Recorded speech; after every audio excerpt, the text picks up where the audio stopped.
नमस्कार किसान साथियों, मैं हूं रुपेश पूनिया और आप देख रहे हैं देसी किसान ज्ञान। किसान साथियों, मैं आज खड़ा हूं इस जंगल में और इसके पीछे भी एक बड़ा कारण है जो शायद खबर आज आप तक नहीं पहुंची होगी, क्योंकि शायद मुझे लगता है कि वो किसी की मिली भगत के कारण वो खबर जो है उभर के नहीं आ रही। वो खबर हमारे जानने बहुत महत्वपूर्ण है, तो साथियों बने रहिए वीडियो के अंत तक, क्योंकि आज इसी खबर की हम चर्चा करेंगे। एक जो खेजड़ी वृक्ष है हमारे लिए कितना महत्वपूर्ण है। जैसे कि हम बात करें खेजड़ी की, तो खेजड़ी या जाटी जिसे कहते हैं हम, उस जाटी को या खेजड़ी को हम एक देवता मान के जिसकी पूजा करते हैं।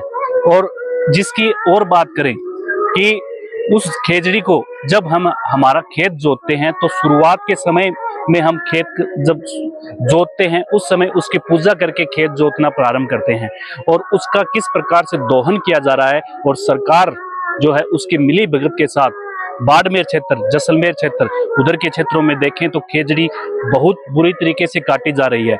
ये तो भला हो शिव विधायक रविंद्र सिंह भाटी का, जिन्होंने इसका संज्ञान लिया और वहां पहुंचे और उन्होंने देखा कि किस प्रकार से वो अपनी जो खेजड़ी थी उनका दोहन रुकवाया। और फिर उनके जाने के बाद में जो हुआ वो हम देखते हैं कि प्रशासन ने जब इसकी सूचना प्रशासन को पहुंचाई तो वहां पे शिव विधायक के पहुंचने के बाद में खेजड़ी के जो कटे हुए वृक्ष थे उनको दबा दिया गया, जला दिया गया, उनकी राख बना दी गई। तो क्यों, क्या वजह है? क्या यहाँ पे सरकार की मिली भगत है? एक सोलर प्लांट, चलो हमारे लिए जरूरी है सोलर प्लांट, लेकिन इस सोलर प्लांट के साथ क्या हम एक खेजड़ी वृक्ष की हम बलि चढ़ा दें? नहीं साथियों, खेजड़ी हमारे लिए बहुत महत्वपूर्ण है, क्योंकि खेजड़ी को अब तो आप देख रहे हो कि जीआई टैग, जो इसकी सांगरी होती है उसको जीआई टैग भी मिल चुका है, उसकी विश्व स्तर पर पहचान भी बनी हुई है। और उसकी जो लौंग है, जो उसका पत्ते हैं, उनका भी हम अपने पशुओं के लिए चारा करते हैं, नहीं तो अपने खेत में कितनी अच्छी उसकी खाद बनती है। और खेजड़ी की वैसे बात करें हमारे राजस्थान के लिए, अगर सरकार चाहती है, बार बार गाइडलाइन आती है कि थार मरुस्थल जो है वो बढ़े नहीं, इसको रोकने के लिए प्रयास किए जाएं, तो खेजड़ी इसमें मुख्य भूमिका निभाती है। कहीं ना कहीं खेजड़ी थार मरुस्थल को बढ़ने की मुख्य भूमिका निभाती है। एक खेजड़ी वृक्ष है जो 45 डिग्री सेंटीग्रेड में भी हरा भरा खड़ा रहता है। तो खेजड़ी हमारे राजस्थान के लिए तो बहुत महत्वपूर्ण है। ये जमीन की नमी को बनाए रखने में, इस रेगिस्तान मरुस्थल में जमीन की नमी को बनाए रखने में खेजड़ी वृक्ष जो है वो बहुत महत्वपूर्ण है। इसके तनों से लकड़ी, पत्तों से जैविक खाद। साथियों, किसान साथियों, जब हम हमारे घर में इस खेजड़ी वृक्ष को लेके आते हैं उस समय किस प्रकार से, अगर मान लो कोई काम के सूखी लकड़ी हम लेके आते हैं शादी ब्याह में, या फिर अन्य कोई काम सूखी लकड़ी हो गई उसको लेके आते हैं, तो अगर प्रशासन कहीं हमको देख लेता है तो किस प्रकार से वो हमारे धाराएं लगा देता है वो तो हमें ही मालूम है। वन संरक्षण अधिनियम 1980 के तहत हम पे वो धाराएं लगा दी जाती हैं जो शायद हमारे घर के उपयोग के लिए, वैसे हम तो वृक्षों की पूजा करते आए हैं। जैसे बात करें विश्नोई समाज की, तो विश्नोई समाज जो है वो 1730 ईस्वी में 1763 महिलाओं ने इसी खेजड़ी वृक्ष को बचाने के लिए पेड़ों से चिपक के अपना बलिदान दिया था। तो वो भी अमृता देवी विश्नोई, और सरकार जो है इसकी तरफ कोई ध्यान नहीं दे रही।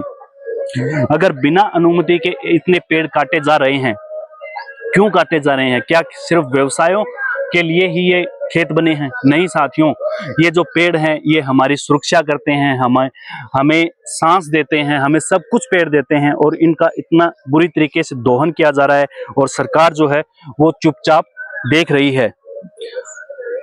हर साल खेजड़ी उत्सव भी, उस खेजड़ी आंदोलन जो अमृता देवी विश्नोई के नेतृत्व में चला था, उस खेजड़ी आंदोलन के उपलक्ष्य में हर साल खेजड़ी उत्सव बनाया जाता है।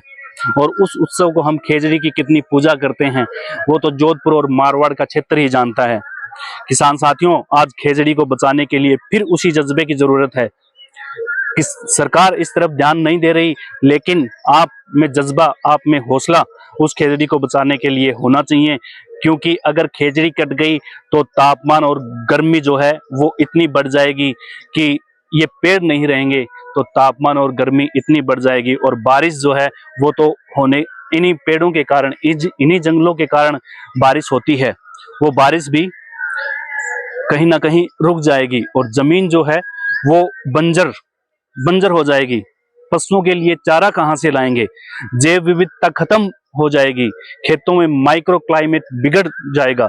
तो अगर ये ऐसे ही चलता रहा तो 10 साल बाद इस मिट्टी में कुछ नहीं उगेगा किसान साथियों।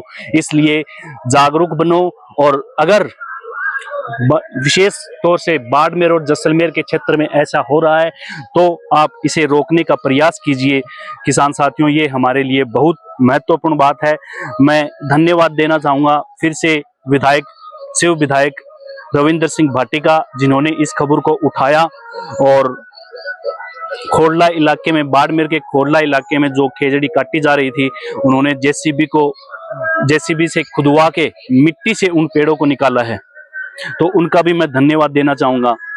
किसान साथियों, ये पेड़ ही हैं जो हमारे जीवन में बहुत महत्वपूर्ण भूमिका निभाते हैं। इसलिए किसान साथियों, अपने पेड़ों की सुरक्षा के लिए आप से मेरा आग्रह है कि इस और आप जागरूक बने और इन पेड़ों को जो है वो सुरक्षा देना काम करें। इन पेड़, विशेष रूप से खेजड़ी की तो हम बहुत पूजा करते हैं, तो इसको बचाने का जो है वो प्रयास करें किसान साथियों। अगर आपको ये वीडियो पसंद आया हो, मेरी बातें आपको समझ आई हों, तो इस वीडियो को लाइक कीजिए, भेजिए उस क्षेत्र में जहां इसको पहुंचना चाहिए। मेरा आपसे आग्रह है, फिर से मैं कहना चाहूँगा कि आप इस वीडियो को ज़्यादा से ज़्यादा शेयर कीजिए, क्योंकि मीडिया में कहीं भी इस प्रकार की बातें नहीं चल रही। ये सूचना जो मुख्य पृष्ठ पे होनी चाहिए वो नहीं चल रही किसान साथियों। विश्नोई समाज मुख्य रूप से खेजड़ी के लिए कितना बलिदान दिया था उन्होंने, खास करके अमृता देवी विश्नोई ने, तो उनके बलिदान को व्यर्थ न जाने दो। आप भी इस ओर ध्यान दो, तो ज़्यादा से ज़्यादा इस वीडियो को शेयर करो। किसान साथियों, मिलते हैं किसी अन्य वीडियो में, तब तक के लिए राम राम, जय हिंद, जय किसान।